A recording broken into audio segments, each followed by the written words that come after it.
اپنے وقت کے مزاج کو سمجھو. آج اللہ نے کچھ فیصلے کر دیے, کچھ فیصلے ہو چکے ہیں, کچھ فیصلوں نے ہونا ہے, کچھ فیصلے عمل پذیر ہو چکے ہیں, کچھ فیصلوں نے عمل پذیر ہونا ہے. یہ اللہ کا حکم اور فیصلہ تھا. Against all odds, against all impossibilities, Pakistan will be created. It was created. الحمدللہ 50 لاکھ شہداء کے سائے میں یہ ملک بنا ہے. یہ ملک, اس کو چھوٹا نہیں سمجھنا, یہ پوری 1400 سال کی امت کی تاریخ کا سایہ ہے اس کے اوپر. یہ پاک سرزمین, یہ کشور حسین, یہ سب ہلالی پرچم, یہ پرچم ستارہ و ہلال, راسبر ترقی و کمال, یہ ترجمان ماضی بھی ہے, شان حال اور جان استقبال بھی ہے, اور اس پر سایہ خدا ذوالجلال بھی ہے. مایوس مت ہونا کبھی. بات ذہن میں رکھو بچوں, اللہ کے فضل سے تمہیں بتائیں اس پاکستان کا پوٹینشل کیا ہے. ہمیں آج کہا جاتا ہے کہ اس پاکستان میں ہے کیا, یہ پاکستان رہے گا یا نہیں رہے گا, یہ پاکستان کیوں بنایا ہم نے. آئے آپ کو بتائیں اس پاکستان کا رول, اب تک ہم کیا رول ادا کر چکے ہیں. آج اگر پوری مشرق اور مغرب میں مسلمانوں کی آبرو کی حفاظت کسی حد تک اگر کی جا رہی ہے تو آپ کے اس پاکستان کی وجہ سے. آپ کے دشمن آپ کو زیادہ اچھی طرح جانتے ہیں. نوٹ نہیں کرتے میرے بچوں, اللہ کے فضل سے ہم نے جس فیلڈ میں ہاتھ رکھا ہے اس کی عروج پر پہنچے ہیں. کوئی پاسبلٹی نہیں تھی کہ یہ پاکستان بچ جاتا. اللہ کے فضل سے 1947 میں ہم بچے بھی, ہم عروج پہ پائے. ہمیں چوٹ لگی 71 میں, کوئی بات نہیں, قوموں کو لگتی ہے, لیکن اس وقت سے لے کر آج تک یہ پاکستان جس کو دنیا سمجھ رہی تھی کہ اب یہ پہلے 47 کے بعد پھر 71 کے بعد نہیں بچے گا, we rose to become a nuclear power. جس کو دنیا سمجھتی تھی یہ کمزور مسلمان ملک ہے, ہم نے سوویت یونین سے ٹکر لی, توڑ کے اس کو الگ کر کے رکھ دیا. 20 کروڑ مسلمان آزاد کرائے جو سینٹرل ایشیا میں پچھلے 150 سال سے سوویت غلامی میں تھے. Pakistan air force is the only air force in the world جس نے بیک وقت Indian and Israeli aircraft کو ایئر ٹو ایئر کمبیٹ میں مار کے گرایا ہوا ہے. They are scared of us, they terrorized of us.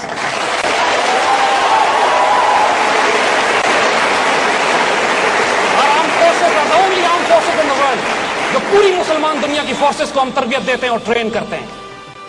We are the richest country on this God's ارتھ.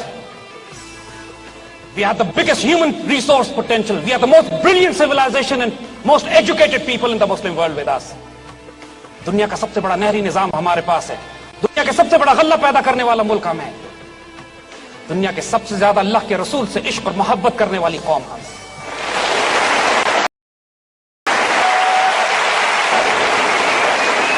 آپ خوش نصیبوں کی now, the responsibility has been thrown at you. اب کون اس کو ضائع کرتا ہے, کون خوش نصیب ہوتا ہے, یہ اپنے اپنے نصیب ہیں. اگر آج پاکستان بیچ میں سے آپ نکال دیں, اللہ نہ کرے, تو پھر پورے خطے میں, ایشیا میں کوئی اور چھوٹا ملک بھی نہیں بچے گا. نہ بھوٹان بچے گا, نہ نیپال بچے گا, نہ بنگلہ دیش بچے گا, نہ سری لنکا بچے گا. It is Pakistan which is holding this entire region together. آپ دیکھتے نہیں ہیں what kind of amazing nation we are. جب پورے ملک پہ سوسائڈ بامبنگز ہو رہی تھی, پورا ملک ڈپریشن اور مایوسی کا شکار تھا, اللہ کی طرف سے ایک حیرت انگیز سائن آتا ہے, out of nowhere we became the T20 world champion.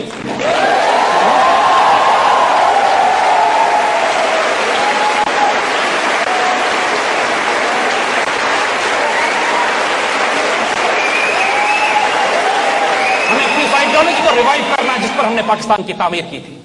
آئیں بتائیں آپ کو کہ صرف یہ مدینہ ثانی نہیں ہے, ایک حیرت انگیز راز اللہ تعالیٰ کا کہ یہ معجزہ, یہ ملک جو 27 رمضان کو بنا ہے, جو جمعۃ المبارک کو بنایا گیا ہے, جو سایہ خدائے ذوالجلال میں ہے. آئیے اس کی ایک حیرت انگیز ڈائمنشن آپ کو اور بتائیں. لفظ پاکستان یہ اللہ کی طرف سے دیا ہوا ہے, اور یہ نہیں کیا, یہ تو ہندو اخباروں نے چھاپنا شروع کر دیا کہ مسلمان پاکستان مانگتے ہیں, تو قائد اعظم نے اس پہ اسٹیٹمنٹ دیا کہ ہم کانگریس کے شکر گزار ہیں کہ they have given us a word now.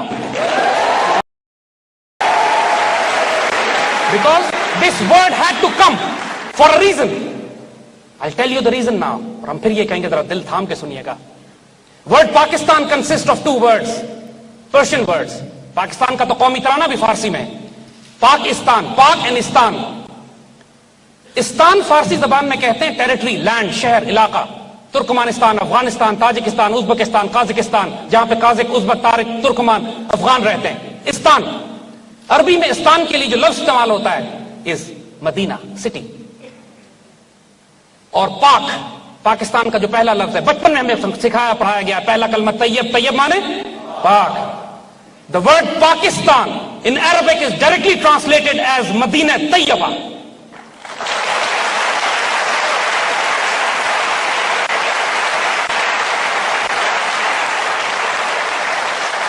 My dear children, realize the enormity of the task that has been given to you. Realize the time in which you have been born. اب ہم آپ کو وہی بات دوبارہ repeat کرتے ہیں. خوش نصیب ہو کے اس دور میں پیدا ہوئے ہیں. خوش نصیب ہو کہ اللہ تعالیٰ نے اپنی تقدیر اب تمہارے حوالے کرنی. تمہاری تقدیر اس کی تقدیر بنے گی. تمہاری رضا سے وہ لکھے گا کہ کیا کرنا چاہتے ہیں. لیکن شرط اس کی ایک دے دی ہے اس نے کہ محمد سے وفا تو نے تم تیرے. حضور صلی اللہ علیہ وسلم سے خیانت نہیں کرنا. Do not betray your Rasulullah. On the day of judgment, you should not be ashamed in front of him. A task was given to you.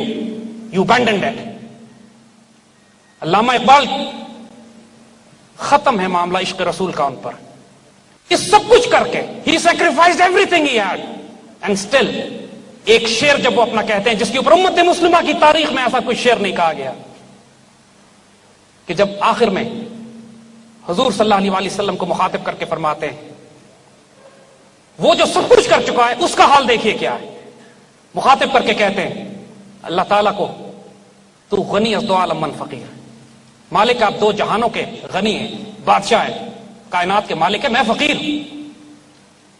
روز محشر روز رہائے من پذیر، قیامت کے روز میری ایک درخواست مان لیجیے گا. آپ دو جہانوں کے مالک ہیں، میں فقیر ہوں، صرف ایک درخواست کرتا ہوں آپ سے، ایک دعا کرتا ہوں، قیامت کے روز میری ایک درخواست مان لیجیے گا. اگر تم ہی بینی حسابم ناگزیر، اگر آپ یہ دیکھیں کہ میرا حساب کرنا اتنا ہی ضروری ہے، اگر آپ معاف کر دیں تو بہتر ہے، بے حساب مجھے جنت میں داخل کر دیں، معافی ہو جائے تو بہتری. لیکن اگر آپ یہ دیکھتے ہیں اگر تم ہی بینی حسابم ناگزیر از نگاہ مصطفیٰ اورا پنہا بگیر، میرا حساب رسول اللہ سے چھپا کے لیجیے گا ان کی نگاہوں کے سامنے.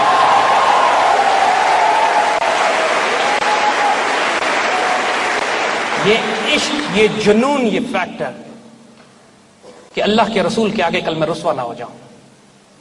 دس ڈروو اقبال، دس ڈروو قائد اعظم. آئیں آج ہم آپ کو ایک واقعہ اور سناتے ہیں. قائد اعظم کی نماز جنازہ علامہ شبیر احمد عثمانی نے پڑھائی تھی. اور شبیر احمد عثمانی بہت بڑے عالم دین، اسکالر، اور بڑے بڑے اسکالر اس زمانے کے قائد اعظم کے مخالف تھے. لیکن قائد اعظم کی نماز جنازہ علامہ شبیر احمد عثمانی نے پڑھائی. اور جن صاحب نے ان سے براہ راست کی بات سنی ہے ہم نے ان سے سنی، اور ہم نے ویڈیو ریکارڈ بھی کر لی ہے آنے والی نسلوں کے لیے. شبیر احمد عثمانی سے سوال کیا گیا کہ آپ نے قائد اعظم کی نماز جنازہ کیوں پڑھائی؟ تو وہیں جنازے پر کھڑے ہو کر وہ خطاب کرتے ہیں اور واضح کرتے ہیں پوری قوم کو اور آنے والی نسلوں کے لیے کہ قائد اعظم کا جب انتقال ہوا تو رات میں نے خواب میں رسول اللہ صلی اللہ علیہ وسلم کی زیارت کی، اور رسول اللہ صلی اللہ علیہ وسلم کے ساتھ قائد اعظم کھڑے ہوئے تھے، اور رسول اللہ ان کے کندھے پہ ہاتھ رکھ کر مجھے مخاطب کرتے ہیں اور ان کی طرف اشارہ کر کے کہتے ہیں یہ میرا مجاہد ہے.